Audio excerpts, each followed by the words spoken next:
चले मुख में, चले मुख में, कुछ नाम रटन कर ले। चले मुख में, कुछ नाम रटन कर ले। एक बार भजन कर ले, मोती का यतन कर ले। एक बार भजन कर ले, मोती का यतन कर ले।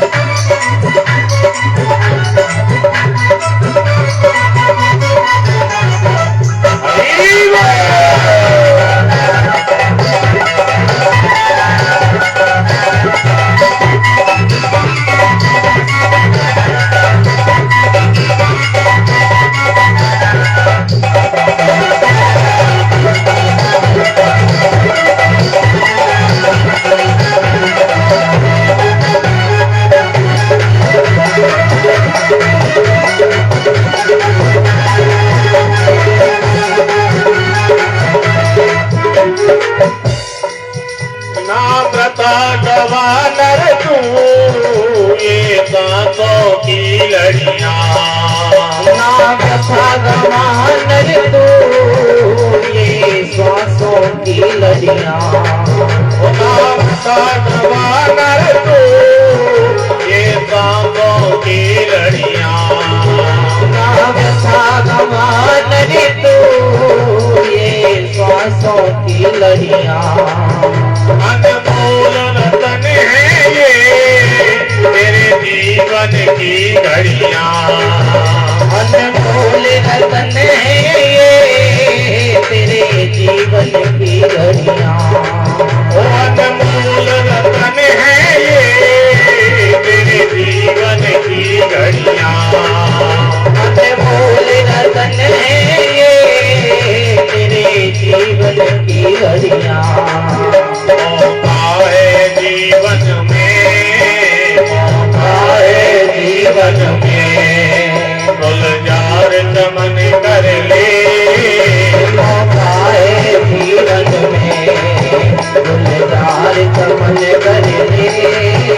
एक बार भजन कर ले, मोती का यतन कर ले। एक बार भजन कर ले, मोती का यतन कर ले। एक बार भजन कर ले, मोती का यतन कर ले। एक बार भजन कर ले, मोती का यतन कर ले। मोती का यतन कर ले, मोती का यतन कर ले। मोती का यतन कर ले, मोती का यतन कर ले। बोलिए नारायण भगवान की जय हो। जय जय श्री राधे श्याम। एक बार भजन कर ले। भजन का क्या मतलब है? भज और न, दो शब्द हैं, भज और न। भज का क्या मतलब है? जैसे हम अपनी देसी भाषा में कह देते हैं कि बहुत दूर तक भाजिक गए हुए हैं, तो एक तो भाजनो है वो दौड़ना, लेकिन दौड़ना कहाँ है? इस संसार की तरफ।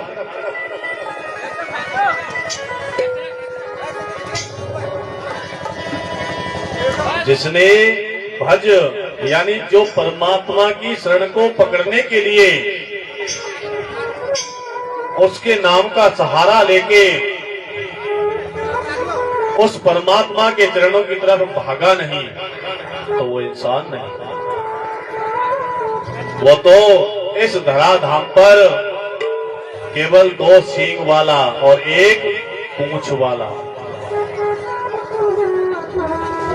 साक्षात वही है।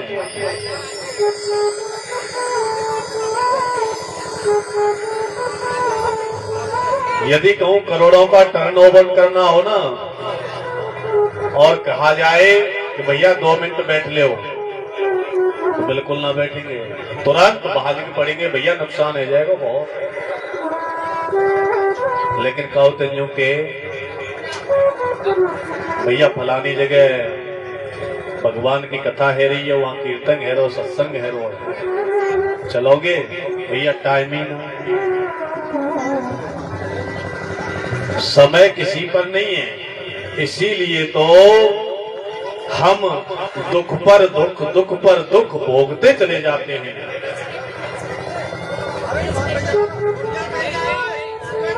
क्योंकि बाबा तुलसीदास ने कहा है, कोई तन दुखी कोई मन दुखी, कोई धन बिन रहे त्रयोदास, थोड़े थोड़े सब दुखी, केवल सुखी राम के दास। कोई तन से दुखी है, इस शरीर से दुखी है, क्योंकि शरीर में अनेक प्रकार की व्याधियां लग रही हैं। सेठ जी सुबह सुबह जगे और जगने के बाद मन में विचार आया, भैया आज मेरे को 10 बजे तक कलकत्ता पहुंचना है फ्लाइट पकड़ के, और कलकत्ता में 10 मिनट के लिए रुकूंगा, वहां से सीधी फ्लाइट पकड़ूंगा, केवल वहां नाश्ता ही नाश्ता करना है मेरे को, कलकत्ता में बस नहीं से रुकूंगा, और वहां से तुरंत फ्लाइट पकड़ के मेरे को मुंबई पहुंचना है।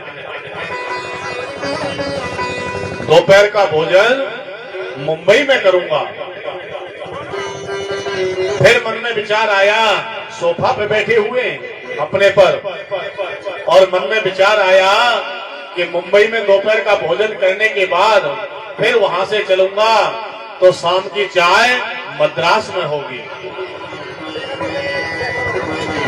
उसके बाद मद्रास से गाड़ी पकड़ूंगा चाय पी करके, तो शाम को जो रुकने का प्रोग्राम है वो मेरा चेन्नई में होगा। सेठ जी अपने सोफा पर बैठे बैठे बस मन ही मन कलकत्ता, मुंबई और यहाँ इधर उधर का भ्रमण कर रहे हैं। परमात्मा का धक्का ऐसा लगा कि यहाँ की ब्रेक फेल हो गई। ऐसी ब्रेक फेल हुई कि 2 मिनट में ये पंछी उड़ गया। ना पंडित जी ना तो सेठ जी कलकत्ता पहुंचे, ना मद्रास पहुंचे, ना मुंबई पहुंचे, ना कहीं पहुंचे। क्यों? जितना भी लाखों का टर्नओवर वो प्रतिदिन कर रहे थे वो सब यहीं रखा रह गया। केवल हमारा सच्चा साथी है वो है प्रभु का नाम स्मरण, भगवान की कथा का रसपान। इसको निरंतर पीते रहना चाहिए। तो आज देवताओं ने जब कलश को दिया है, सुखदेव जी ने मना कर दिया।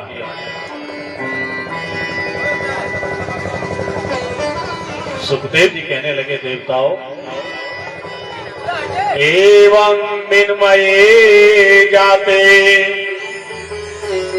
सुधाराज्ञा प्रपीयता प्रपाश्यामो वयं सर्वे श्रीमद्भागवतामृतम्। अरे देवताओं, कहाँ ये स्वर्ग का अमृत और कहाँ श्रीमद् भागवत की कथा। इन दोनों की बराबरी कभी नहीं हो सकती। इसलिए आप अपने कलश को पकड़ो और सीधे स्वर्ग के लिए प्रस्थान कर जाओ। यहां सुखदेव जी ने देवताओं को अभक्त समझा और अभक्त समझा तो उनको डांट दिया। क्यों? क्योंकि सुखदेव जी कहते हैं, देवताओं, जिस कलश को, अमृत कलश को तुम लेकर के आए हो, उस कलश को पीने के बाद तुम्हें पता है क्या होता है? बोले क्या? पुनरपि जननम पुनरपि मरणम पुनरपि जननी जठरे शयनम। इस अमृत को पीने के बाद भी कुछ समय के लिए उसको स्वर्ग का निवास मिल सकता है, लेकिन वो आवागमन के चक्र से छूट नहीं सकता।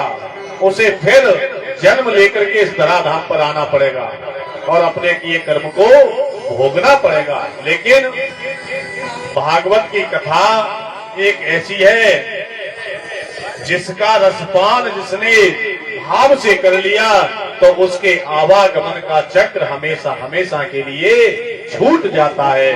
उसे फिर कभी भी इस बंधन में पड़ने की आवश्यकता नहीं रहेगी। वो सीधा भगवान के चरणों में विलीन हो जाता है। तो देवताओं को अभक्त समझा। अभक्तास्ताश्च विज्ञाय न ददौ सकथामृतम् श्रीमद्भागवती वार्ता पुराणामपि दुर्लभम्। अब देखिए, अभक्तास्ताश्च विज्ञाय न ददौ सकथामृतम्। सुखदेव जी ने देवताओं को अभक्त समझा और उन्हें श्रीमद् भागवत कथा का रसपान नहीं कराया। लेकिन तुम कितने बड़े भाग्यशाली हो जो स्वयं भागवत जी वृंदावन से चल करके आपके नगर गया में पधारी हैं और ये आपको बुला रही हैं कि आप इस रस का पान करिए, लेकिन फिर भी हम जा नहीं सकते। क्यों? क्योंकि इस कल्प वृक्ष के नीचे तो वही बैठता है जिस पर ठाकुर जी की असीम कृपा होती है। कृपा होती है वो नहीं जिस पर असीम कृपा होती है।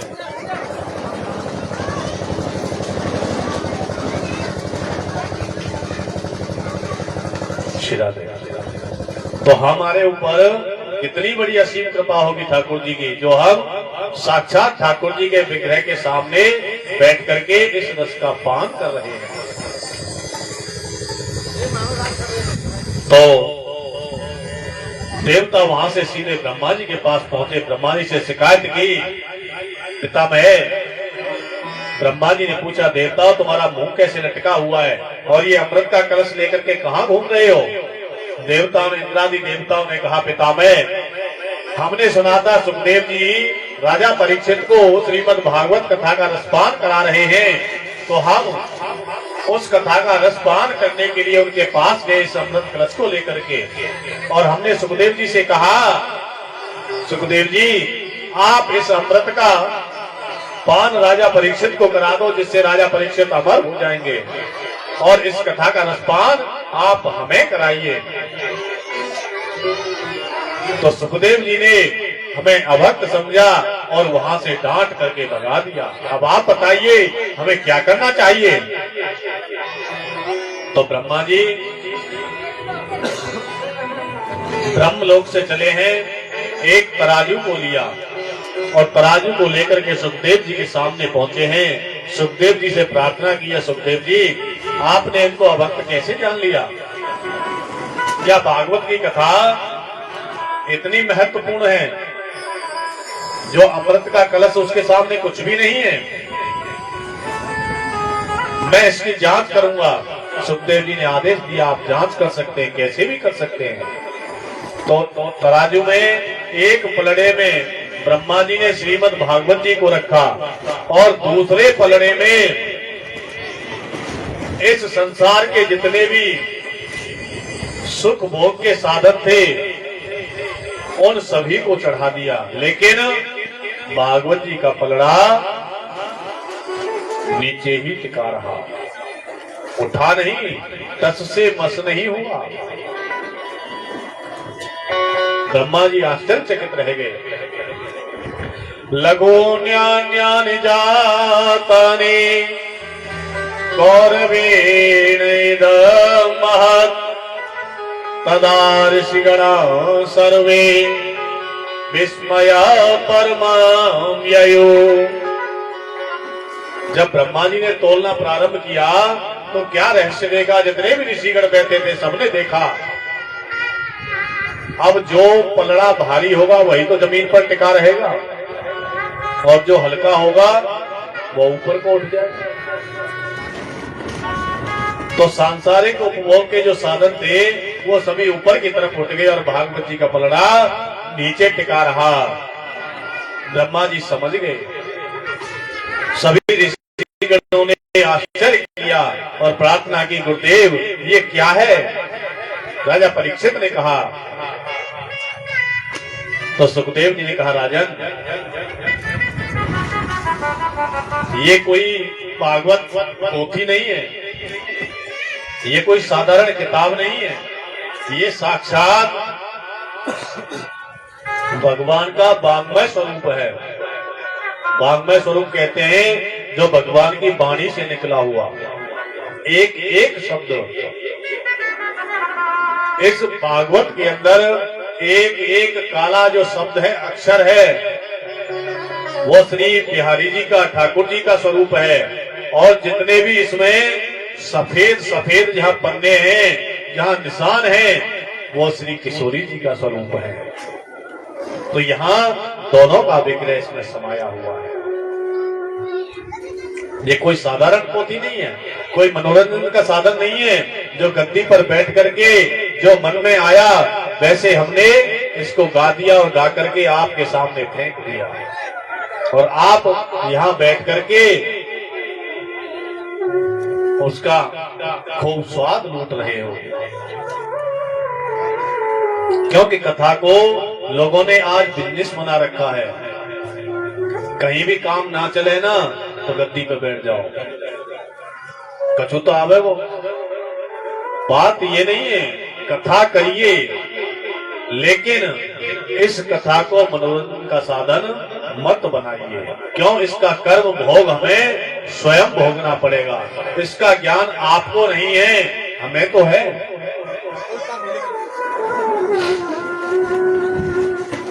इसलिए कथा को मनोरंजन की दृष्टि से मत देखो। तो नारद जी,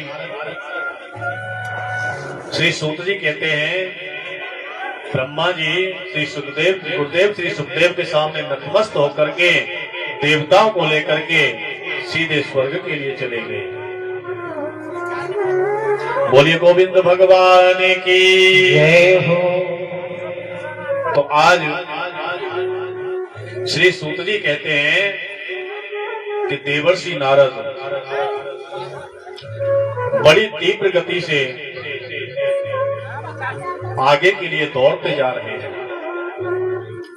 जब तीव्र गति से नारद जी दौड़ते जा रहे हैं और दौड़ते दौड़ते चलते चलते जब बद्रिका आश्रम पहुंचे हैं तो बद्रिका आश्रम में विराजमान चारों भाई, बद्री धाम में विराजमान चारों भाई, सनक, सनंदन, सनातन और सनत कुमार, ये चारों भाई विराजमान हैं। इनमें सबसे बड़ा गुण है कि ये निरंतर भगवान नाम रस का पान करते रहते हैं, उनकी कथा का रसपान करते रहते हैं अपने कर्णों के द्वारा। एक भाई गद्दी पर आसीन होता है तो तीन भाई नीचे बैठ कर के सुनते हैं। एक भाई कथा विश्राम करते हैं तो उस भाई को गद्दी से नीचे बिठा लेते हैं, दूसरे भाई को गद्दी पर आसीन कर देते हैं। मतलब क्रम से कथा चलती रहती है।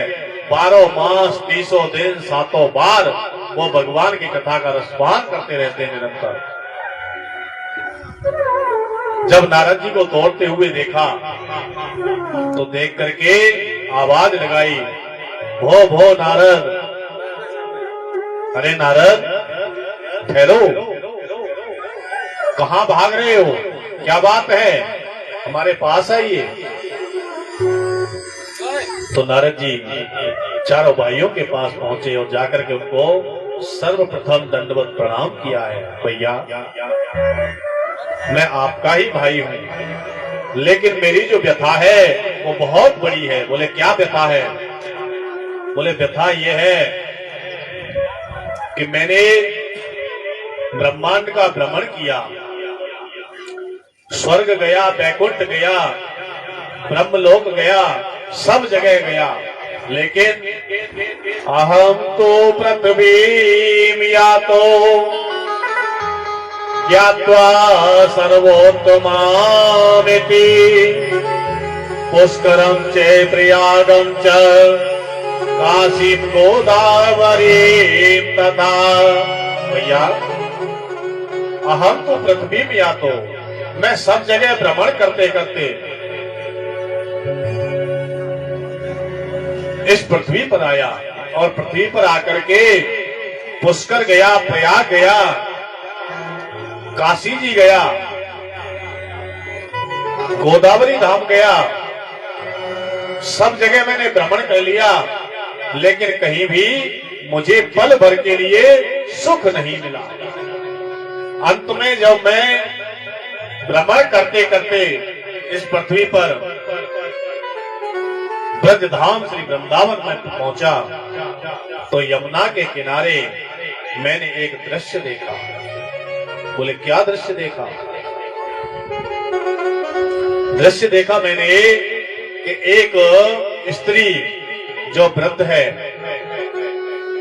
वो उस यमुना के किनारे बालू में बैठी हुई है, पलाथी लगा करके, और उसकी गोद में दोनों तरफ जो मां जवान है और उसके पुत्र वृद्ध पुरुष लेटे हुए हैं उसकी गोद में, और कुछ सखियां उस मैया की हवा ढल रही हैं, हवा कर रही हैं, सेवा कर रही हैं। और वो माता उन पुरुषों की ये दशा देख करके रो रही है, बिलक बिलक करके। जब ये दृश्य मैंने देखा तो उस दृश्य को देख करके मैं अचंभित रह गया, आश्चर्यचकित रह गया कि मां जवान और ये वृद्ध पुरुष कौन है। फिर मन में भाव आया, होंगे कोई, मुझे क्या लेना, इस संसार में तो ये सब चलता ही रहता है। जैसे ही मैं वहां से वापस चलने को मुड़ा तो उस माता ने आवाज लगाई, भो भो साधु क्षणम तिष्ठ। हे भद्र साधु नारद, थोड़ी देर के लिए ठहरिए। मैंने पीछे मुड़कर के देखा, मैया से विनती की, मैया आप कौन हैं, अपना परिचय दीजिए। तो मैया ने परिचय दिया, नारद मैं स्वयं भक्ति देवी हूं, मैंने सब जगह भ्रमण किया, गुजरात गई, सब जगह गई, घूमते घूमते अंत में जब मैं श्रीधाम वृंदावन में पधारी तो मैं वृद्धावस्था से जवान हो गई, तरुणावस्था हो गई मेरी। और मेरे ये जो दो पुरुष हैं, एक का नाम ज्ञान है और दूसरे का नाम वैराग्य है, ये दोनों श्रीधाम वृंदावन में आकर के वृद्धता को प्राप्त हो गए, वृद्ध हो चले। अब माँ जवान और बेटा वृद्ध, उस माता के कलेजे पर क्या बीत रही होगी, नारद सोचिए।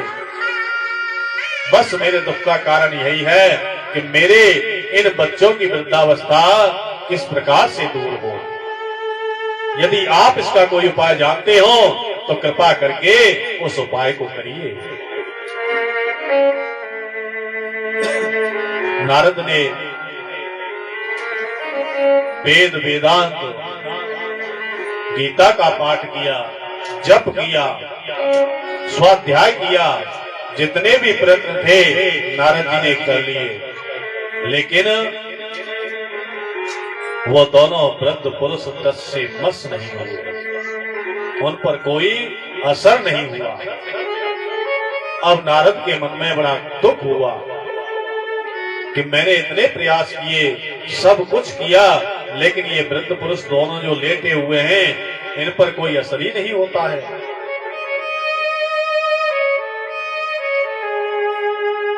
तो नारद जब चलने के लिए हुए तो आकाशवाणी हुई। आकाशवाणी जब हुई तो आकाशवाणी ने कहा, भैया सत्कर्म सोच को नूनम ज्ञान यज्ञ स्मृतो बुधई श्रीमद् भागवतालापः सतो गीतः सुकादिवी। आकाशवाणी हुई, नारद ठहरो, अगर आप इनके कष्ट की निवृत्ति करना चाहते हो तो इनके लिए सत्कर्म करिए। इसलिए भैया मैं आपसे पूछना चाहता हूं, यदि आप जानते हो तो आप बताएं कि यह सत्कर्म क्या है। तो चारों भाइयों ने कहा, सनत कुमारों ने, नारद इस बात को भी नहीं जानते। श्रीमद् भागवतालापः सतुगीतः सुकादिवी। नारद केवल श्रीमद् भागवत ज्ञान यज्ञ ही एक ऐसा है जो उनकी वृद्धावस्था को दूर कर सकता है, बाकी कोई ऐसा उपाय नहीं है। और ये जो भागवत है ये कोई साधारण नहीं है। सतु गीता सुकाद भी, जिसको सुख कहते हैं तोते को, सुख माने तोता। अब ये तोता किसी फलदार वृक्ष की डाली पर बैठेगा और उस वृक्ष पर फल लगे हुए हों, तो ये तोता किस में चोंच मारेगा? कच्चे फल में नहीं, पके फल में। अब यहाँ दो भाव आते हैं, या तो वो फल जिसमें तोते ने चोंच मारी है वो फल पहले से पका हुआ होगा तब उसमें चोंच मारी, या हो सकता है कि तोते की चोंच लगने से वो फल और मीठा स्वादिष्ट हो जाता है।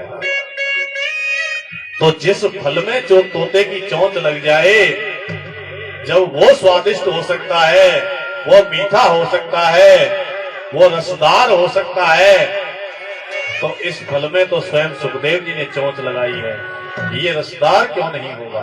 बोलिए गोविंद भगवान की जय हो। इसलिए आप श्रीमद् भागवत कथा का श्रवण पान कराइए। नारद जी ने कहा, भैया ये कैसे संभव है? बोले संभव तो कैसे है, बस इतना हो सकता है, आप भक्ति देवी से कहिए वो कुछ ऊपर की तरफ चल करके आए नीचे से, और हम ऊपर से कुछ नीचे की तरफ चल करके आएंगे। जहां बीच में हम दोनों का मिलाप हो जाएगा, बस वहीं बैठ करके कथा प्रारंभ हो जाएगी। तो नारद जी वहां से चले हैं, भक्ति मैया को निमंत्रण देने के लिए निमंत्रण दिया है। हे देवी, आप अपने दोनों वृद्ध पुरुषों को लेकर के ऊपर की तरफ आइए। भक्ति देवी ऊपर की तरफ आई हैं और चारों भाई नीचे की तरफ आए हैं। जब बीच में मिलन हुआ है तो हरिद्वार में मिलन हुआ है। गंगा द्वार समीप समीपे तू तत्मानंद नाम का। गंगा द्वार, हरिद्वार को क्या कहा गया है? एक नाम है हरिद्वार का गंगा द्वार, एक नाम है हरिद्वार, और एक नाम है हरद्वार, और एक नाम है हरद्वार। 4 नाम है। क्यों? गंगा जी सीधी गंगोत्री से उतर करके सबसे पहले पृथ्वी पे कहाँ आई है? हरिद्वार में। क्योंकि ऊपर तो पहाड़ों में चलती हैं, पृथ्वी पर यहां आई है मैदानी क्षेत्र में। यदि आप गंगोत्री जाओगे तो हरिद्वार होकर के जाओगे। गंगा द्वार समीपे तू, जहां से गंगा जी का उद्गम स्थान है, उस स्थान को जाने का जो स्थान है वो क्या है? हरिद्वार। और बद्रीनाथ धाम जाओगे तो कहां होके जाओगे? हरिद्वार होकर के। केदारनाथ धाम के लिए जाओगे तो कहां होके जाओगे? हरिद्वार होके। और भैया, आदमी जब इस संसार को छोड़ के चला जाता है, उस व्यक्ति का ये जो शरीर, भौतिक शरीर है, पंच तत्वों में विलीन हो जाता है, तो उसके कुटुंब के सगे संबंधी, पुत्र पौत्र नाती बेटा भाई बंधु उसकी अस्थियों का संचय करके, उसकी अस्थियों को लेकर के गंगा में विसर्जन करने के लिए भी हरिद्वार में जाते हैं। इसलिए उसे हरद्वार कहा जाता है। गंगा की बड़ी महिमा है। उसी हरिद्वार में आनंद नाम के तट पर चारों भाइयों का आसन लगा दिया नारद जी ने। संतों को पता चला, अरे नारद जी कथा करा रहे हैं, सनत कुमार जी कथा कर रहे हैं। सभी संत कंदराओं से निकल करके आकर के अपना अपना आसन ग्रहण करके विराजमान हो गए। वहीं सामने नारद जी ने 3 बालू के आसन बनाए और मैया भक्ति देवी का आह्वान किया, माता आप अपने दोनों पुत्रों को लेकर के यहाँ विराजमान होए, जिससे जो आपके निमित्त कथा मैं करा रहा हूँ उसके रसपान करने से आपके दुख की निवृत्ति हो सके। भक्ति देवी पहुंची है। सनत कुमार जी प्रसन्न कह रहे हैं। बड़ी सुंदर कथा चल रही है और कथा करते करते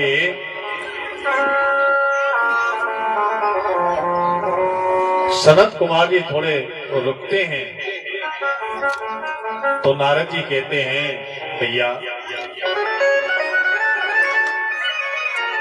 मैं कुछ पूछना चाहता हूं। तो सनत कुमारों ने कहा, भैया नारद जी, हम जानते हैं कि तुम्हारे मन में क्या जिज्ञासा है। यदि आपके मन में कोई जिज्ञासा है तो आप हमसे प्रश्न कर सकते हैं। तो नारद जी ने कहा, भैया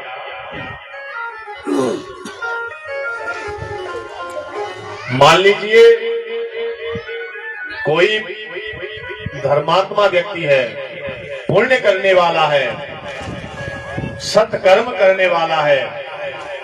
यदि उस व्यक्ति का भागवत की कथा का पान करने से मुक्ति हो जाए तो इसमें कोई बड़ी बात नहीं, आश्चर्य की बात नहीं है। क्या भैया किसी पापी व्यक्ति को कथा श्रवण करने से मुक्ति मिली है क्या?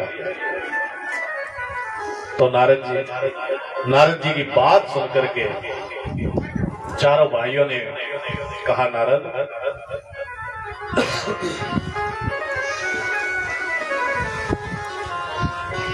महापापी जो होते हैं ना, वो 5 प्रकार के होते हैं। 5 प्रकार के कौन कौन से? 5 प्रकार के पापी बताए गए हैं। है मुहारी गुरु पत्नी गामी,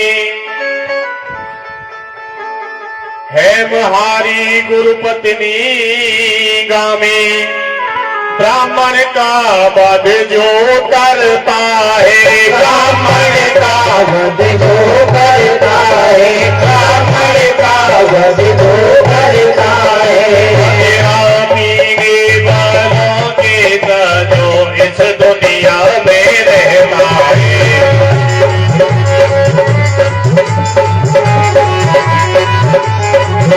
तेरा पीने वालों के जो इस दुनिया में रहता है।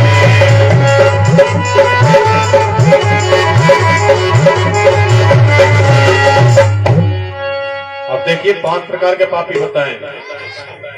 हेमहारी, जो स्वर्ण की हेम माने सोना, और हेम क्या किसको कहा गया है? जो मादक पदार्थ हैं, नशीले पदार्थ, उनको भी हेम कहा गया है।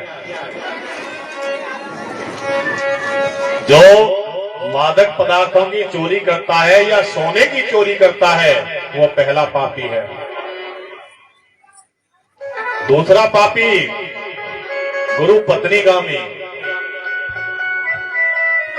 गुरु बनाने के बाद गुरु की पत्नी के साथ सहवास करता है या उस गुरु माता पर गंदी नजर रखता है या गंदी दृष्टि डालता है, वो महापापी होता है। क्यों? वो मां है। तीसरा पापी जो ब्राह्मण का किसी भी बात को लेकर के वध कर देता है, या ब्राह्मण को दान करने के बाद उस वस्तु का हरण कर लेता है,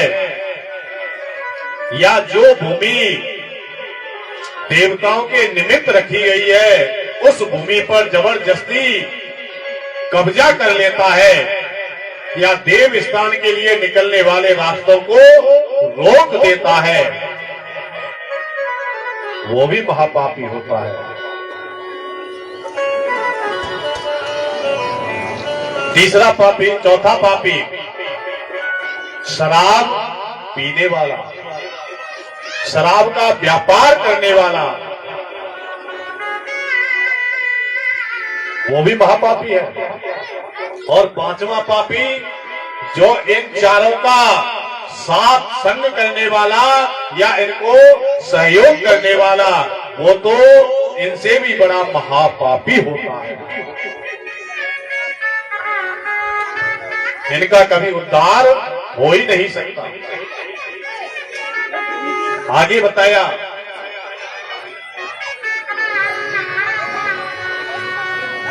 ये पांचों महापाप की है, ये पांचों महापाप की है, जग में सम्मान न पाते हैं, जग में सम्मान न पाते, जग में सम्मान न पाते, संसार में कष्ट भोग करके फिर घोर नरक में जाते, संसार में भोग करके फिर घोर नरक में जाते, संसार में कष्ट भोग करके घोर नरक में जाते हैं। कितनी बढ़िया बात कही है। ये पांचों महापाप की हैं, जग में सम्मान न पाते हैं। इतने बड़े पापी हैं कि इस संसार में रह करके भी इनको कोई भी सम्मान नहीं देता है।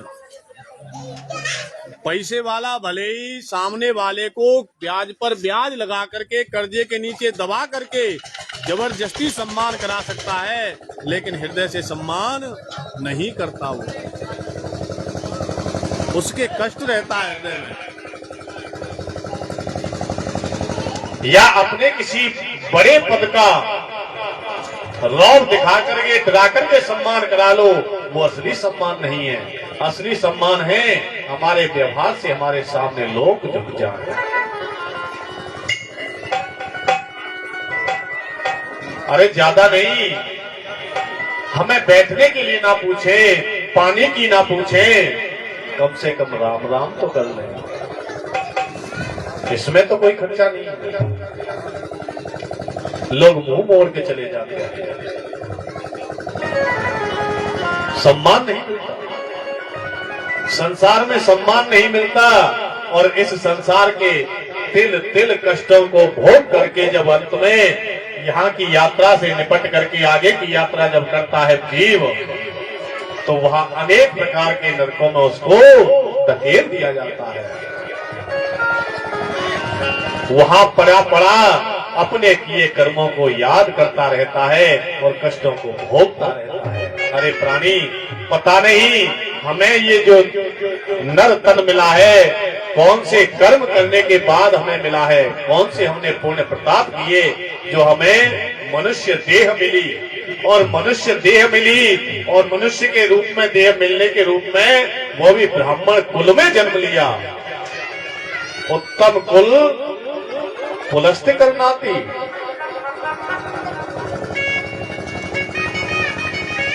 अरे उत्तम कुल में हमें जन्म मिला, हमारे बड़े सौभाग्य।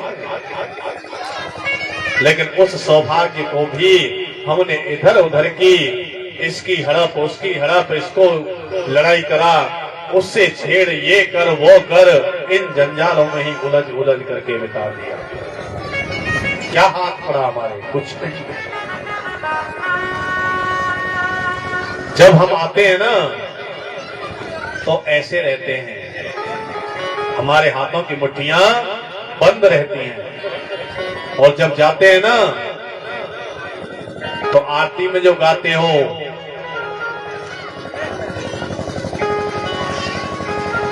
ओम जय जगदीश हरे, स्वामी जय जगदीश हरे, भक्त जनों के संकट, दास जनों के संकट, घर में दूर करे।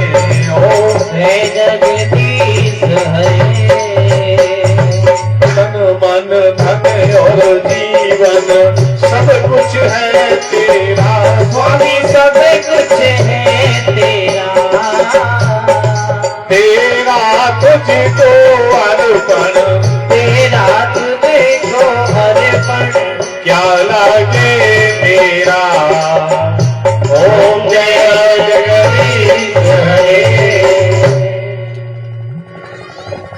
तन मन धन और सबसे बड़ा जीवन, ये चारों तुम्हारे हैं, मेरा कुछ नहीं है।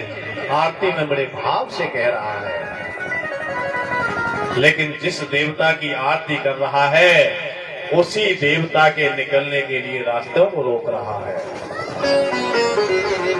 प्राणियों को उस देवता के दर्शनों के लिए भी नहीं जाने दे रहा है। कितने कष्ट की बात है, कहां जाएंगे हम? फिर तन मन और धन कहां उनका हुआ? उस पर तो कुंडली मार करके हम बैठे। लेकिन अंत में जब इस जीवन से हार जाता है, थक जाता है, थकने के बाद ये मुट्ठियां जो खुल जाती हैं, तब कहता है कि तेरा तुझको अर्पण, क्या लागे मेरा। अरे फिर पछताए हो तो क्या, जब चिड़िया चुग गई खेत। अंत में पछताने से क्या है?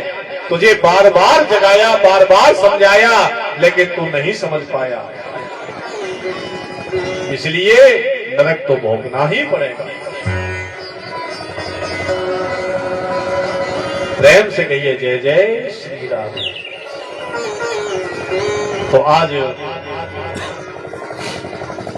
5 प्रकार के पापियों के बारे में बताया और कहा, नारद मैं तुम्हें एक आख्यान सुनाता हूं।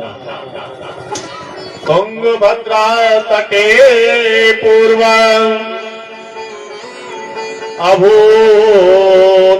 अभूत्पत्तनमोत्तमा, यत्र वर्णा स्वधर्मेण सत्य सत्कर्म तत्परा। तुंगभद्रा तटे पूर्व, तुंगभद्रा नदी के किनारे पर पहले एक बार, एक समय एक नगर था, जिस नगर का नाम था उत्तम नगर। उस नगर में एक ब्राह्मण रहते थे। उन ब्राह्मण देवता का नाम था आत्मदेव। उनकी एक पत्नी थी, उसका नाम था धुंधली देवी।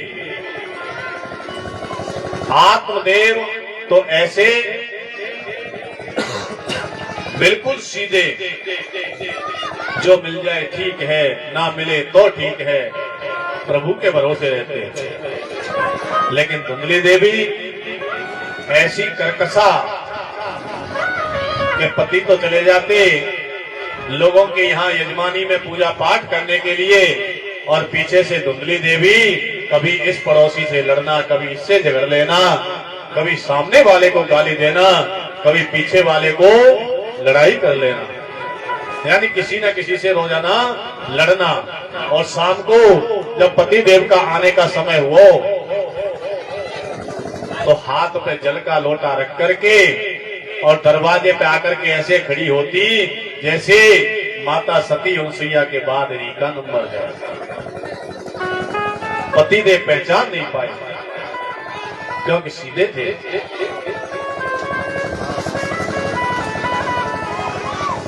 काफी समय व्यतीत हो गया। अब तो पंडित जी पूजा पाठ करते हैं, यजमानी को संभालते हैं। घर में एक तुलसी का पौधा है, उसको रोजाना सींचते हैं, लेकिन वो तुलसी का बिरवा सींचने के बावजूद भी सूख जाता है। पुनः नया पौधा लगाते हैं, कुछ दिन हरा रहता है, उसके बाद फिर सूख जाता है। पंडित जी ने एक गाय का पालन कर रखा है। वो गाय वर्षों से बेचारी बांझ रह गई, कभी ब्याही नहीं, कोई बछड़ा बछिया नहीं दिया उसने। पंडित जी बड़े दुखी। अब तो घर पे लोगों का आना जाना बना, लोग बातें बनाने लगे। पंडित जी से कहते हैं, पंडित जी वैसे तो सब ठीक है, आपके अंदर भी कोई दुर्गुण दिखाई नहीं देता है, लेकिन न जाने क्यों आप तुलसी का बिरवा बार बार लगाते हैं, इसको सींचते भी हैं कि भैया सींचता हूँ, लेकिन न जाने क्यों सूख जाता है। और पंडित जी आपने वर्षों से इस गाय का पालन कर रखा है, लेकिन ये गाय आज तक ब्याही क्यों नहीं, इसने कोई बछड़ा बछिया क्यों नहीं दिया। समय व्यतीत हुआ, पंडित जी बड़े दुखी हो गए। दुखी जब हुए, अंत में दुखी होकर के आत्मदेव ने अपने घर को त्याग दिया और मन में संकल्प किया कि मैं जंगल में जाकर के आत्महत्या कर लूंगा। क्योंकि कहा है मोह निशा जग सोवन हारा, यानी जो ये मोह रूपी रात्रि है ना, निशा माने रात्रि, जैसे रात्रि में हम सो जाते हैं और सोने के बाद हमारे साथ कुछ भी हो हमें पता ही नहीं चलता, वैसे ही इस माया ठगनी के चंगुल में फंस करके हम अच्छे और बुरे का कर्म भूल जाते हैं, उस माया ठगनी में ऐसे रम जाते हैं। जब आत्मदेव प्रतिज्ञा करके जंगल में पहुंचे तो सामने देखा एक सरोवर है। मन में विचार आया क्यों ना मैं इस सरोवर में कूद करके आत्मघात करके मर जाऊं, ना मैं रहूंगा ना लोग मुझे ताना देंगे। ऐसा विचार मन में ले ही रहे थे कि सामने से देखा हरि नाम संकीर्तन करते हुए कुछ संतों की मंडली चली आ रही है। पंडित जी के कान में आवाज पड़ी। पंडित जी ने विचार किया, नहीं नहीं, इस समय संत न जाने संत कहां से आ रहे हैं, कैसे संत हैं। इन संतों के सामने यदि मैंने आत्मघात किया तो इसके पापी ये संत होंगे, इनको दोष लगेगा। इसलिए पंडित जी पास में एक झाड़ी थी, उस झाड़ी में जाकर के छिप गए। लेकिन जो भजनानंदी संत होते हैं वो अपने तप के प्रभाव से अपने क्षेत्र को पूर्ण रूप से पहचान लेते हैं। संत जैसे ही झाड़ी के पास आए और आकर के वहां ठहर गए और ठहर करके आवाज लगाई, क्यों? क्योंकि संत हृदय नवनीत समाना। संतों का जो हृदय है ना वो कोमल मक्खन के समान होता है। जैसे एक माँ का हृदय जो होता है कोमल होता है, बच्चा कितनी भी शरारत कर ले माँ उसको डांटेगी, फटकारेगी, क्रोध करेगी, लेकिन बच्चा थोड़ा सा रोया नहीं कि माँ ने कलेजे से लगाया, ममता उमड़ाती है। वैसे ही संत हैं। संत जो है जो भी कार्य करते हैं जन कल्याण के लिए करते हैं, उसमें उनकी कोई भलाई नहीं है। संतों ने आवाज दी, ब्राह्मण देव झाड़ी से बाहर आइए, हमने आपको देख लिया है, हम जानते हैं, बाहर निकलिए। आत्मदेव बाहर आए और बाहर आकर के हाथ जोड़ करके संतों को दंडवत प्रणाम किया। संतों ने पूछा, आत्मदेव, हे ब्राह्मण तुम्हारा नाम क्या है? ब्राह्मण देव ने बताया, गुरुदेव मुझ दास को लोग आत्मदेव कहते हैं। तो संतों ने पूछा, ब्राह्मण देव एक बात बताइए, कथम रोदसी विप्रत्वम्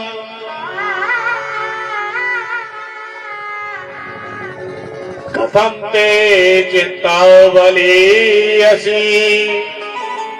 वदत्वं सत्वरं मह्यं स्वस्य दुःखस्य कारणम्। अरे ब्राह्मण देव, आप बात हमसे कर रहे हो, वाणी लड़खड़ा नहीं रही है, लेकिन आंखों से अश्रुधारा बह रही है। कथम रोदसी विप्रत्वम्, हे ब्राह्मण देव तुम क्यों रोते हो? क्या कारण है? रोने का कारण बताइए। तुम्हें कोई चिंता है जो अंदर ही अंदर खाए जा रही है? तुम इस जंगल में क्या संकल्प लेकर के आए थे? सत्य सत्य कहिए हमसे अपने दुख को। ब्राह्मण देव ने हाथ जोड़ के कहा, महाराज सत्य बताता हूं, आपके आने से पहले मेरे मन में केवल एक ही भाव था कि मैं आत्मघात करके यहां मर जाऊंगा, लेकिन आपका दर्शन करने के बाद वो विचार मेरे मन से हमेशा हमेशा के लिए चला गया। बस आप एक बार मुझ पर कृपा कर दीजिए। संतों ने कहा, कृपा क्या कर दें? किस कृपा को कराना चाहते हो आप बताइए। बोले, बाबा मेरे पास न धन की कमी है, न दौलत की कमी है, न संपत्ति की कमी है, किसी चीज की कमी नहीं है, लेकिन उस संपत्ति को भोग करने वाला नहीं है। उसको मेरे बाद भोगेगा कौन? उसका अधिकारी कौन होगा? इसलिए बाबा बस मैं कुछ नहीं चाहता, आप भजनानंदी हैं, आपका तार सीधा नारायण से लगा हुआ है, आप चाहें जो कर सकते हैं, मुझे अटल विश्वास है। इसलिए बाबा ज्यादा नहीं, केवल एक पुत्र होने का आशीर्वाद मुझे दे दीजिए। संतों ने कहा, ब्राह्मण देव ठहरो। संतों ने ब्राह्मण देव की मस्तक रेखा को देखा, रेखा को देख करके कहा, ब्राह्मण देव तुम इस जन्म की बात करते हो, तुम्हारे भाग्य में तुम्हारी मस्तक रेखा बताती है कि तुम्हारे 7 जन्म तक कोई संतान नहीं है। एक जन्म की क्या चलती है, तुम 7 जन्मों तक निर्वंशी रहोगे। ब्राह्मण देव के दुख का ठिकाना नहीं रहा, जोर जोर से रोना शुरू कर दिया और जाकर के संतों के चरणों में पड़ गए। बाबा आप सब कुछ कर सकते हैं, जब मुझे जान सकते हैं तो आशीर्वाद भी दे सकते हैं, आपके आशीर्वाद से सब कुछ हो सकता है। इसलिए बाबा मैं सत्य कहता हूँ, या तो मुझे आप आशीर्वाद दे दो, अन्यथा मैं आपके सामने ही अपने सर को इस पृथ्वी पर पटक पटक के अपना प्राणांत कर लूंगा। संतों ने समझाया, ब्राह्मण तुम पागल हो गए हो, ऐसी जिद नहीं करते, ज्ञानी को जिद शोभा नहीं देती। लेकिन ब्राह्मण देव नहीं माने। ज्यादा नहीं बस ये ही हो, ज्यादा नहीं बस एक ही हो, प्रभु वंश चलाने वाला हो, प्रभु वंश चलाने वाला हो, प्रभु वंश चलाने वाला हो। समाज पाठ का अधिकारी और वंश बनाने वाला, इस राजपाट का अधिकारी और वंश बढ़ाने वाला हो, इस राजपाट का अधिकारी और वंश बढ़ाने वाला हो, इस राजपाट का अधिकारी और वंश बढ़ाने वाला हो। ब्राह्मण कहने लगे, बाबा मुझे ज्यादा की इच्छा नहीं है, केवल एक पुत्र दे दो, बस मैं धन्य हो जाऊंगा, आपकी कृपा मुझे प्राप्त हो जाएगी। लेकिन संतों ने समझाया, अरे ब्राह्मण देव तुम इतने ज्ञानी हो, क्या तुमने शास्त्र नहीं पढ़े? बोले बाबा शास्त्र तो बहुत पढ़े हैं, लेकिन अब ज्ञान नहीं है, वृद्धावस्था हो रही है, क्या करूं? संतों ने समझाया, ब्राह्मण देव तुम जो कह रहे हो ना ये गलत है। बोले क्यों? यदि हो जाए पुत्र को पुत्र तेरे, यदि हो जाए पुत्र को पुत्र तेरे, मुए दिन छाती को दलता, मुए दिन छाती को दलता, मुए दिन छाती को दलता। ब्राह्मण तेरा गलत ख्याल संतान से काम नहीं चलता, ब्राह्मण तेरा गलत ख्याल संतान से नाम नहीं बनता, ब्राह्मण तेरा गलत ख्याल संतान से काम नहीं चलता। अरे ब्राह्मण देव मान लो हमने तुम्हारी बात मान करके हम तुम्हें आशीर्वाद देते हैं पुत्रवान होने का, लेकिन वो पुत्र सुपुत्र ना होकर के वो पुत्र हो जाए तो फिर क्या करोगे? दिन रात तुम्हारी छाती पर मूंग दलेगा, इतना कष्ट देगा, न तुम जी सकते हो न मर सकते हो। इसलिए ब्राह्मण देव इस ख्याल को अपने दिमाग से निकाल दो कि संतान से मेरा नाम चल जाएगा। अरे संतान वाले इतने इतने वीर हुए, लेकिन आज तक संतान से किसी का नाम नहीं हुआ। नाम तो केवल यहाँ वीरता के गाए जाते हैं, भक्ति के गाए जाते हैं। इसलिए ब्राह्मण देव आप जाकर के भजन करो। ब्राह्मण ने कहा, बाबा आप ऐसे नहीं मानोगे, तो लो मैं अपनी प्रतिज्ञा को पूरी करता हूँ। संतों ने कहा ये हठी है, मानेगा नहीं। इसलिए संतों ने झोली में हाथ डाला और एक फल अपनी झोली से निकाला और लेकर के ब्राह्मण देव को पकड़ा दिया। ब्राह्मण आप इसको लो, क्योंकि यदि आप मर जाओ तो भी अपघात का दोष लगेगा, ये भी अच्छा नहीं है। इसलिए आप इस फल को लेकर के जाओ और अपनी पत्नी को खिला देना, हमारा आशीर्वाद है। प्रभु की कृपा से तुम्हारे घर संतान रूप में साक्षात भगवान के भक्त का प्रादुर्भाव होगा। आत्मदेव हंसी हंसी घर आए। घर आकर के अपनी पत्नी धुंधली देवी को वो फल दिया और कहा, देवी इसको खा लो और खाने के बाद आप गर्भवती होंगी, आपके गर्भ धारण होगा और गर्भ धारण होने के बाद मेरे घर 9 महीने बाद मुझे संतान की प्राप्ति होगी। धुंधली देवी ने फल तो ले लिया, पंडित जी फल देकर के बाहर चले गए। धुंधली देवी फल को हाथ में लेकर के विचार कर रही है कि मेरे जो स्वामी हैं कहीं ये पागल तो नहीं हो गए, इनका क्या किया जाए।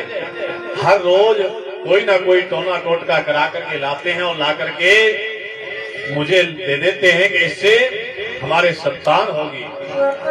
अरे इनसे क्या होता है, जब तक हमारे भाग्य में नहीं होगा तब तक क्या होगा। इस ओहा पोह में बैठी थी, इसी बात की उधेड़ बुन कर रही थी, तो देखिए अच्छे पड़ोसी भी बड़े भाग्यशाली को मिलते हैं। उसी समय धुंधली देवी की पड़ोसन बहन आ गई और आकर के बैठ करके पूछा, बहन तू किस चिंता में डूबी हुई है, मुझे बता तो। धुंधली देवी ने कहा, बहन मेरे पंडित जी इस फल को लेकर के आए, कहते हैं इस फल को खाने से हमारे घर संतान होगी। क्या फल से भला कोई संतान हुई है? बोले ना बहन, हो तो जाती है, मैंने भी सुना है। बोले अच्छा, कि हाँ। क्या तो एक बात बता, यदि मैंने ये फल खा लिया और मेरे गर्भ धारण हो गया, तो गर्भ धारण जब होगा तो उधर भी बढ़ेगा। बोली हाँ वो तो उधर तो बढ़ेगा। क्या तो फिर खाया पिया भी नहीं जाएगा? बोली खाना पीना भी कम होगा। बोली खाना पीना कम होगा तो बैठने और चलने फिरने में भी कष्ट होगा। बोले वो तो होगा, क्या उस कष्ट को क्या उसको कौन भोगेगा, तो खुद भोगेगी। बोली ना ना, मुझे ऐसी संतान नहीं चाहिए जो कष्ट दे करके पैदा हो।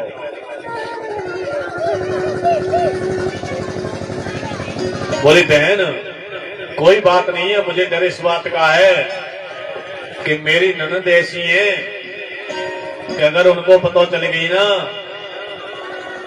कि मेरी भाभी गर्भ से है, तो मेरी ननद 6 महीने पहले ही आके मेरे घर बैठ जाएंगी और पूरे सामान समेट के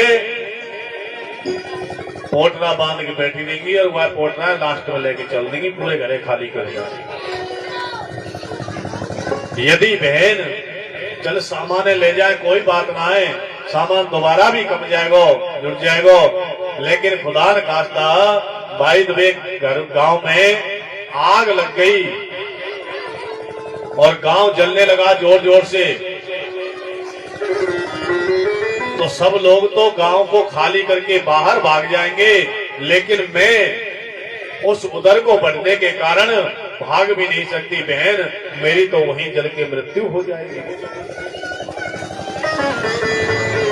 पड़ोसन बहन बोली आखिर तू चाहती क्या है? बोली कोई ऐसा उपाय बता, सांप भी मरे ना, लाठी भी टूटे ना, काम सब रह जाए।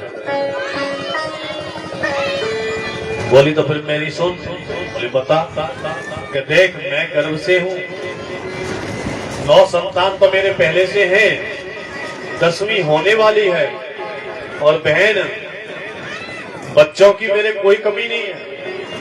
ठाकुर जी की कृपा से बच्चे खूब हैं, लेकिन मेरे घर धन की कमी है। तेरे यहाँ बच्चों की कमी है, धन की कमी नहीं है, इसलिए ये 10वां जो मेरे होगा इसको तू ले लेना, बदले में मुझे धन दे देना।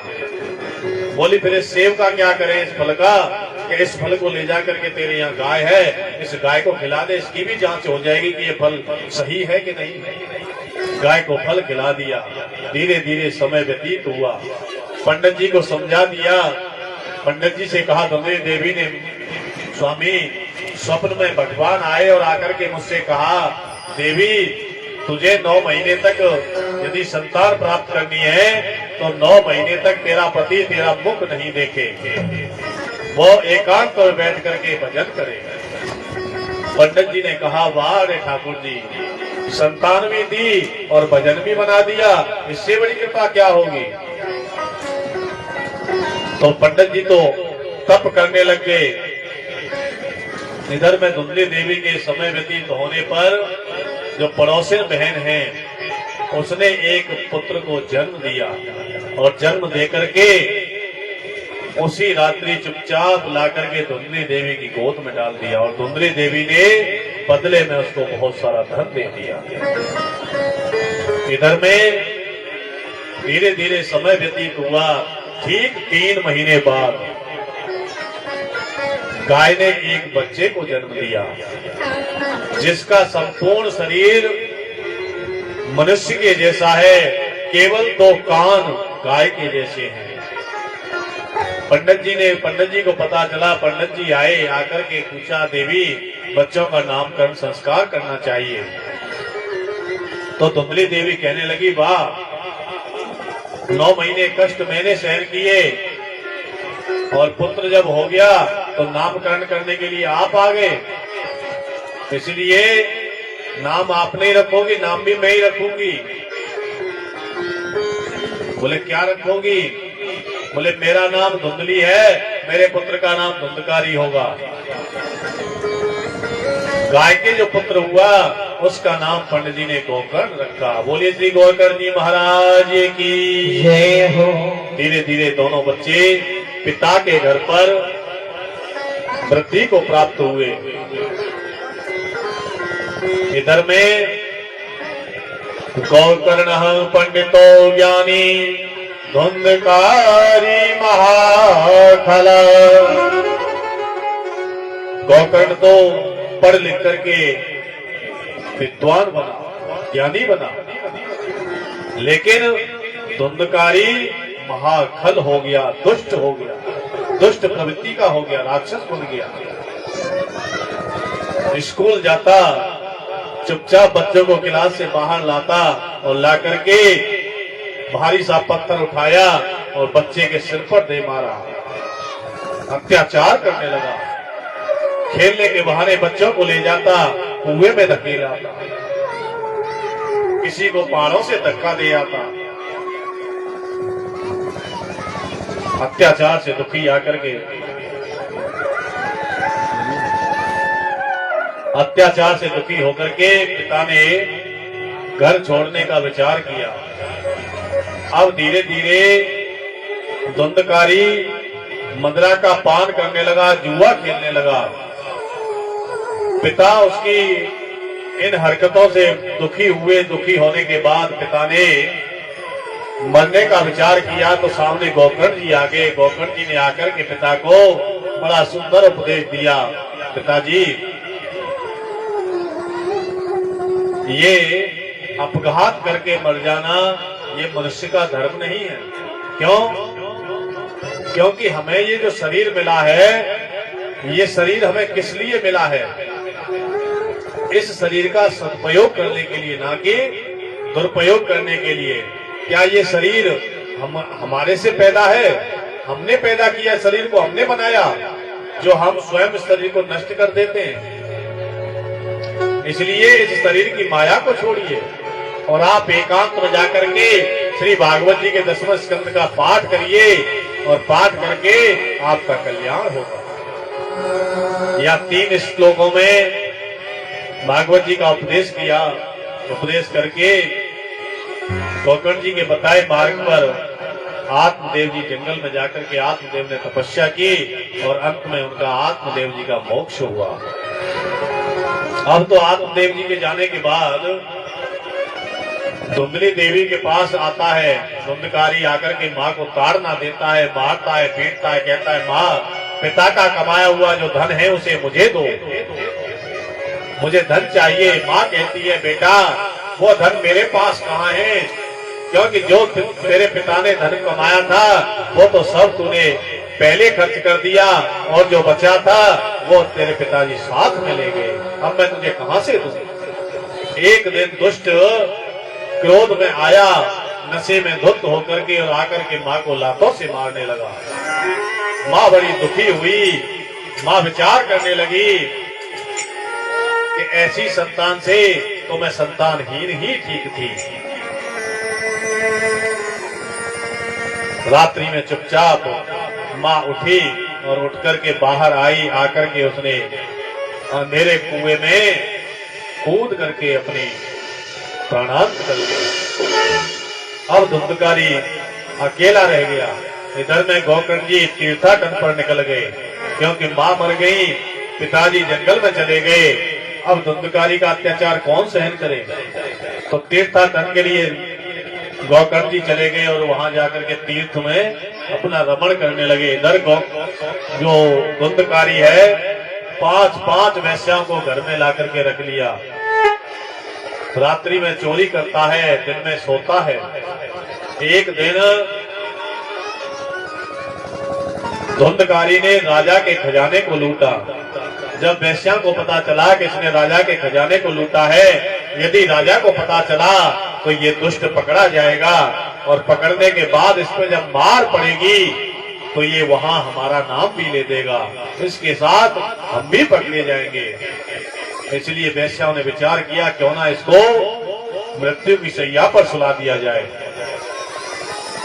रात्रि में जब वो आया उसे मदरा का पान कराया, खूब मदरा पान करा के नशे में धुत कर दिया और खाना पीना खिला के सुला दिया। सुलाने के बाद सोते हुए धुंधकारी के हाथ पैरों को रस्सी से जकड़ दिया और जकड़ करके उसे अनेक प्रकार की यातनाएं दी, लेकिन धुंधकारी मरा नहीं। अंत में वैश्याओं ने जलते हुए अंगारे उस धुंधकारी के मुंह में डाले। जलते हुए अंगारे मुंह में डालने से तड़प तड़प के धुंधकारी की मृत्यु हुई और वो दुष्ट एक भयानक प्रेत के रूप में परिणत हो गया। गोकर्ण जी को जब पता चला कि मेरे भाई धुंधकारी की मृत्यु वैश्याओं के द्वारा हुई है, तो गोकर्ण जी ने तीर्थों में जाकर के उनके निमित्त श्राद्ध किए, गया श्राद्ध किया, लेकिन धुंधकारी का उद्धार नहीं हुआ। लौट करके जब गोकर्ण जी आए हैं नगर में, तो विचार मन में आया कि एक रात्रि हम यहाँ ठहर लेते हैं। जब घर में पहुंचे तो अपने आसन के हिसाब से थोड़ा सी जगह साफ की, आसन बिछाया और जैसे ही भजन पे बैठे तो देखा एक भयानक प्रेत अनेक प्रकार की आवाजें निकाल रहा है, अनेक प्रकार के रूप धारण कर रहा है, लेकिन कहता कुछ नहीं है, डरा रहा है। गोकर्ण जी निडर होकर के उन्होंने तीर्थों का जल कमंडल से अपनी अंजलि में लिया और अभिमंत्रित की करके जैसे ही उस प्रेत के ऊपर छिड़का, प्रेत को बाणी मिल गई और प्रेत हाथ जोड़ करके खड़ा हो गया, भैया मेरा उद्धार करो, मैं आपके शरणागत हूं, मेरा उद्धार करिए। गोकर्ण जी ने पूछा आप कौन हैं? कहा मैं आपका भाई धुंधकारी हूं। गोकर्ण जी ने पूछा भैया मैंने तुम्हारी मृत्यु का समाचार तीर्थ में सुना था और मैंने तुम्हारे निमित्त गया श्राद्ध भी किया, अनेक प्रकार के श्राद्ध भी किए, पिंड दान भी किया, तर्पण भी किया, फिर भी तुम्हारी मुक्ति नहीं हुई। धुंधकारी ने कहा भैया आप एक बार नहीं यदि 1000 बार भी मेरे निमित्त गया श्राद्ध करेंगे तो भी मेरा उद्धार नहीं हो सकता है। गोकर्ण जी महाराज इसी ऊहापोह में रातों भर नींद नहीं आई। सुबह जैसे ही स्नान ध्यान से निवृत्त होकर के सूर्य को जल देने लगे तो अपने तप बल से सूर्य के रथ को रोक दिया। आकाशवाणी हुई गोकर्ण जी सत्कर्म करो। बोले सत्कर्म क्या करूं? कि श्रीमद् भागवत जी का आप वाचन करो और धुंधकारी को श्रवण कराइए, उससे तुम्हारे भाई की प्रेतत्व से मुक्ति होगी। श्रावण के महीने में बढ़िया पंडाल लगाया गया, मंच बनाया गया। गोकर्ण जी गद्दी पर आसीन हुए, नगरवासियों को निमंत्रण भेजा, सभी लोग कथा श्रवण करने के लिए पंडाल में पधारे, अपना अपने आसन पर विराजमान हुए। पहले दिन की कथा जैसे ही प्रारंभ हुई है तो वहां प्रेत का आह्वान किया है। प्रेत जब आया पंडाल में तो इधर की हवा चलती है तो वो प्रेत पंडाल से इधर उड़ के बाहर चला जाता है, उधर की हवा चलती है तो उधर से उड़ के इधर चला जाता है, एक जगह ठहरता ही नहीं, आसन पे बैठता ही नहीं। प्रेत ने हाथ जोड़ के विनती की भैया मुझे कोई बैठने के लिए एक छोटा स्थान तो दो जिससे मैं एक जगह स्थिर रह करके कथा का श्रवण करूं। पास में एक बांस का बगीचा लगा हुआ था, झाड़ी थी। गौकर्ण जी ने इशारा किया, भैया ये जो इसमें झाड़ी में 7 गांठ का बांस लगा है ना, इस बांस के अंदर जाकर के आप विराजमान हो जाइए और वहीं बैठ करके आप कथा श्रवण करिए। तब से हमारे हिंदू धर्म में बांस को जलाना अशुभ माना गया। क्यों? क्योंकि बांस में पितरों का वास होता है। पहले दिन की कथा हुई, बांस की पहली ग्रंथि फटी। दूसरे दिन की कथा में दूसरी ग्रंथि फटी। क्रमशः 7 दिन की कथा में लगातार 7 ग्रंथियां फट गईं और 7 ग्रंथियां फटी तो आकाश मार्ग से नारायण के आदेशानुसार भगवान के पार्षद विमान लेकर के उपस्थित हुए और वो धुंधकारी प्रेत बना हुआ बांस में से बढ़िया श्रृंगार में सिर पर मुकुट, मणि माणिक्यों से जड़ा हुआ मुकुट पहन करके, हीरे जवाहरात से जड़े हुए आभूषण पहन करके एक देवत्व रूप में प्रकट हो गया। बोलिए नारायण भगवान की जय हो। और हाथ जोड़ के विनती की, भैया आपकी कृपा से मेरा उद्धार हो गया। जैसे ही भगवान के पार्षद आदेश दिया पार्षदों ने धुंधकारी को, आप आकर के विराजमान होइए और हम आपको विमान में बिठा करके भगवान के धाम को ले जाना चाहते हैं। जैसे ही धुंधकारी विमान में चढ़ने के लिए हुआ, पीछे से गौकर्ण जी ने आवाज लगा दी, पार्षदों ठहरो, ये बताइए इस पांडाल में बैठ करके कितने श्रोता बैठे हैं? सबने कथा सुनी?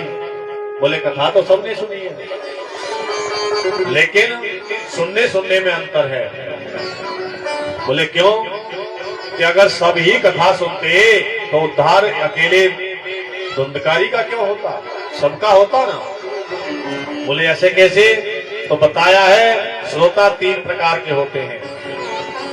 पहले श्रोता, जो असली श्रोता हैं, उनका तार केवल वक्ता से जुड़ा रहता है। वक्ता क्या दे रहा है, हमें क्या लेना है, बगल में कौन क्या कर रहा है, इधर कौन क्या कर रहा है, उन्हें किसी से कोई मतलब नहीं है, कहां से क्या आवाज आ रही है।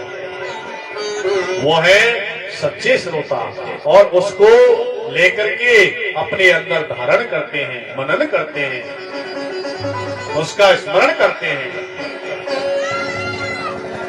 और दूसरे नंबर के होते हैं सरोता। सरोता कहते हैं जो सुपारी काटने के लिए पनवाड़ी की दुकान पे देखा होगा, जो सुपारी को काटता रहता है cut cut cut cut cut cut करके, उसका क्या काम है? सुपारी को काटना। ऐसे ही वो सरोता जैसा जो होगा, उसका क्या काम है? आकर के वो ये देखेगा कलाकार कैसे हैं। भाई बाजे भाई की तो आवाज ही सही ना, ढोलक बा अच्छो ना लोग रो, फलानो जनाओ, पंडित जी वैसे तो ठीक है पर लग गई। या आकर के समाज की बातें शुरू हो जाएंगी, न तो खुद सुनेंगे और न दूसरे को सुनने देंगे, यानी विघ्न डालना है कैसे। वो है सरोता। और तीसरे नंबर के कैसे हैं? उनके तो रामराज जी हैं। वो है सोता। वो पांडाल में घुसेंगे तो गेट पे ही खड़े होकर के नजर मारेंगे पूरे पांडाल में, कैसी जगह ढूंढो जहां आराम से कमर को रिलीफ मिल जाए, कमर लग जाए, कमर सेट हो। और कमर लगा करके आराम से बैठ जाते हैं और बैठ करके क्या करते हैं? महाराज जी कथा कह रहे हैं और वो आराम से निद्रा देवी में प्रस्थान कर गए। उनको पता ही नहीं है कि 4 घंटे कब गुजर गए। जब महाराज जी जयकारा देते हैं, जब उनकी नींद टूटी है, जब पूछते हैं पड़ोसी को कहाँ हो भैया, जयकारो काय को? बोले भैया कथा है गई, अब तो विश्राम की तरफ जा रही है। बोले है गई? अभी तो बैठियों में कथा बड़ी जल्दी है गई। देखिए ऐसी नींद आप लाखों रुपए खर्च करके डल्लभ के गद्दे पर नहीं ले सकते हो। वो नींद भगवान की कथा कीर्तन सत्संग में आती है, पता ही नहीं चलता है। क्यों? क्योंकि निद्रा देवी को श्राप है। इसलिए निद्रा देवी आकर के इसमें भ्रमण करती हैं और भ्रमण करके वो बैठती कहाँ है? वो वहां बैठती हैं जो केवल दिखावा करने के लिए आता है उसके सिर पर आकर के बैठ जाती है। और बैठ के क्या करती हैं? जो पड़ोसी है ना उनके छोटे मोटे जो पाप कर्म हैं जो जाने अनजाने में बन जाते हैं तो उनके वो लेके वो के सिर पर थोप देते हैं। इसलिए कभी भी कथा में हमें सोना नहीं चाहिए। तो ये 3 प्रकार के बताए श्रोता। आगे गोकर्ण जी महाराज को आदेश दिया है। प्रभु गोकर्ण जी ने कहा कि तो मुझे फिर क्या करना चाहिए? इन सबका उद्धार हो, इनकी मुक्ति हो, कि आप दोबारा कथा करिए, इन सबको उपदेश करिए। और जैसे द्वंद्वकारी ने एकाग्र चित्त होकर के कथा का श्रवण किया वैसे ही ये कथा का रसपान करें तो इनका उद्धार होगा। गोकर्ण जी महाराज जी ने पुनः पांडाल लगाया। पांडाल लगा करके कथा प्रारंभ की। सबने बड़े भाव से सुनी, एकाग्र चित्त होकर के सुनी।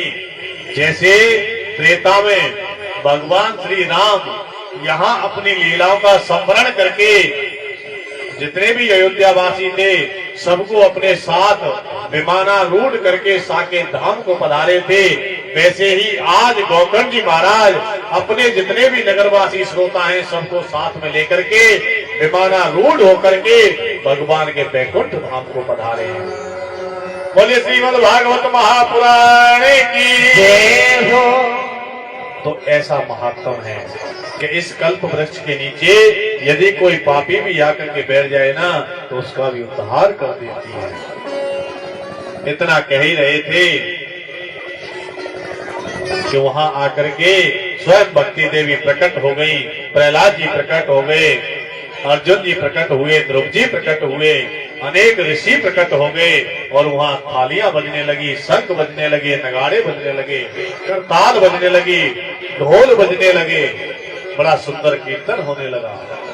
भक्ति देवी नृत्य कर रही हैं। ज्ञान वैराग्य का बुढ़ापा दूर हो गया। आज भी वृंदावन में भक्ति जवान है। वहां केवल हुक्म चलता है तो किसका? और वृंदावन में हुक्म चले बरसाने वारी का, मेरा श्याम दीवाना है उस राधे रानी का।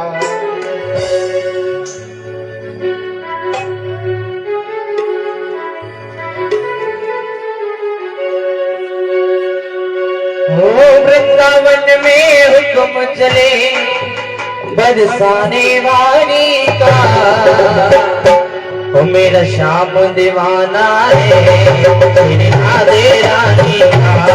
मेरा श्याम दीवाना है मेरी राधे रानी का। मेरा श्याम दीवाना है मेरी राधे रानी का। मेरा श्याम दीवाना है उस राधे रानी का। ओ वृंदावन में हुक्म चले, वृंदावन में हुक्म चले बरसाने वाली का, श्याम दीवाना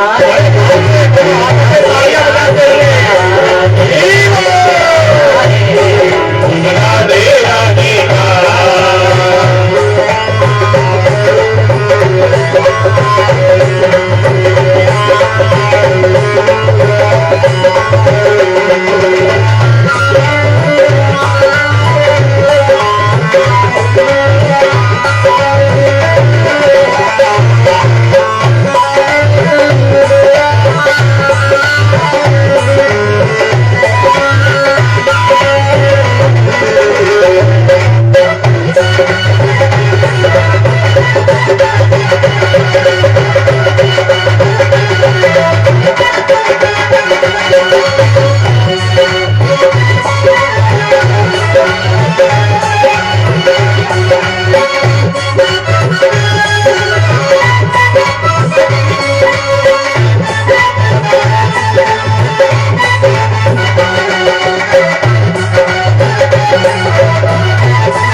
श्याम दीवाना रे राधा रानी का, मेरा श्याम दीवाना रे राधे रानी का, मेरा श्याम दीवाना है राधा रानी का, मेरा श्याम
दीवाना है राधे रानी का।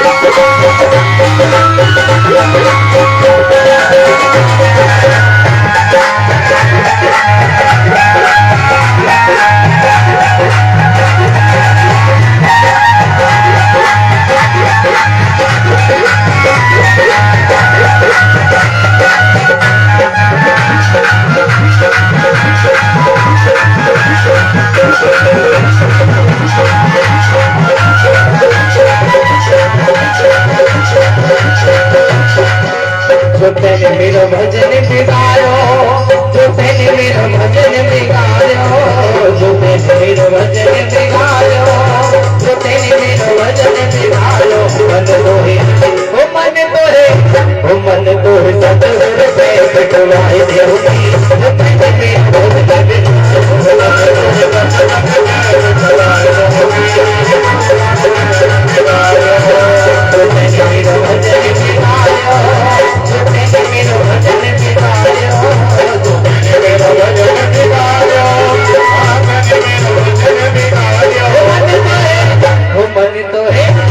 मन तो सतगुरु पे कटवाए देवती, जो तेने मेरो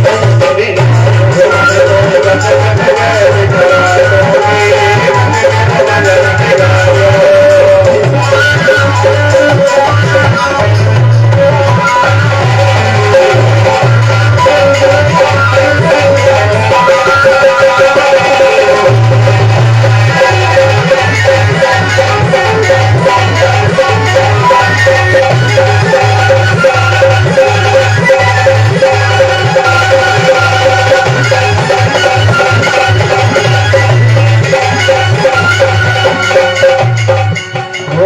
सतगुरु के भाग बहुत हैं, मेरे सतगुरु के भाग बहुत हैं, मेरे सतगुरु के भाग बहुत हैं, मेरे सतगुरु के भाग बहुत हैं, भाग बहुत हैं, भाग बहुत हैं, भाग बहुत हैं, भाग बहुत हैं, मेरे सतगुरु के भाग बहुत हैं।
सतगुरु के कुआ बहुत है, कुआ बहुत है, मेरे सतगुरु के कुआ बहुत है, कुआ बहुत है, कुआ बहुत है, कुआ बहुत है,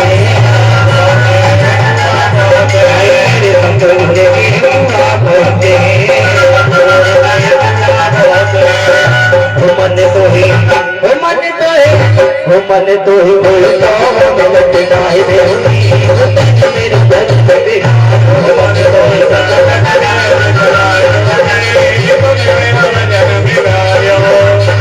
आएगा। एक बार सभी लोग दोनों ऊंचे ऊंचे हाथ खड़े कर ले, सभी लोग खड़े कर ले अम्मा। हाँ पीछे वालों तुम भी कुछ करके खा लो। हाँ बिल्कुल सीधे सीधे चलिए भी इधर हाथ खड़े कर लो और कहेंगे जय राधे राधे श्री राधे राधे जय राधे राधे राधे राधे राधे राधे राधे राधे राधे राधे जय राधे राधे जय राधे राधे राधे जय राधे राधे श्री राधे राधे श्याम श्याम जय श्याम श्याम जय श्याम श्याम श्याम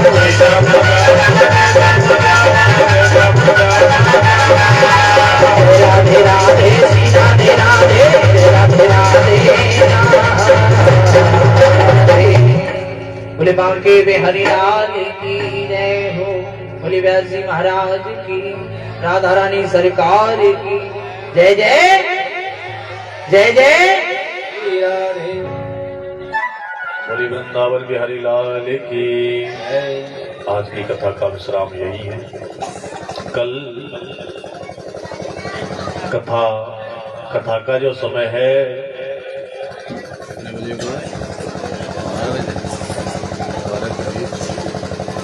हाँ, कल से कथा का समय 12 बजे से होगा। ठीक 12 बजे से हरी इच्छा तक।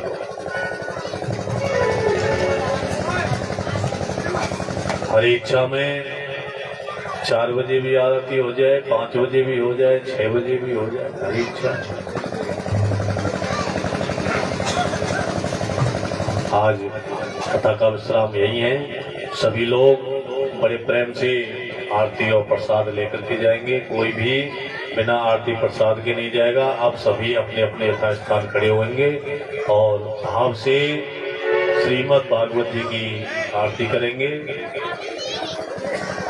और कल पुनः ठीक समय पर भागवत पांडाल में पधार करके श्रीमद् भागवत का रसपान करेंगे।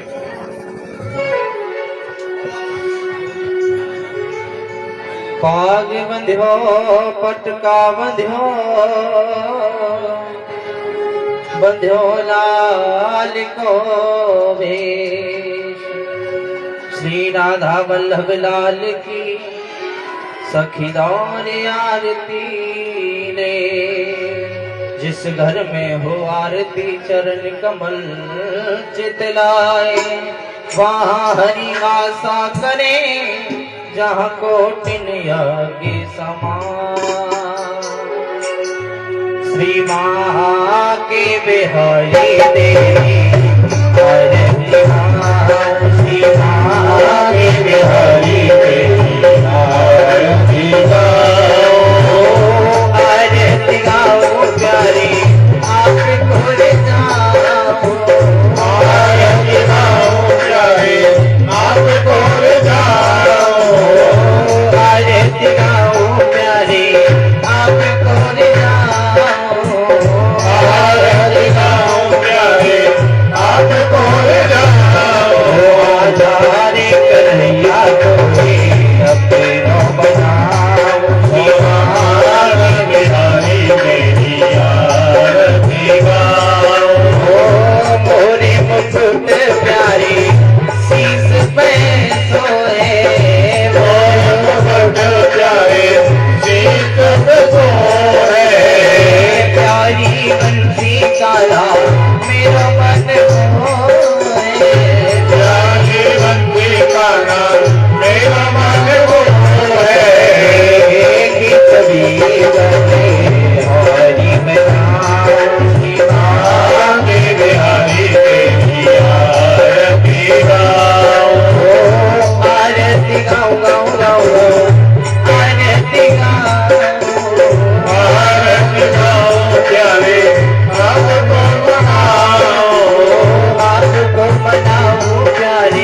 बोले बांके बिहारी लाल की जय।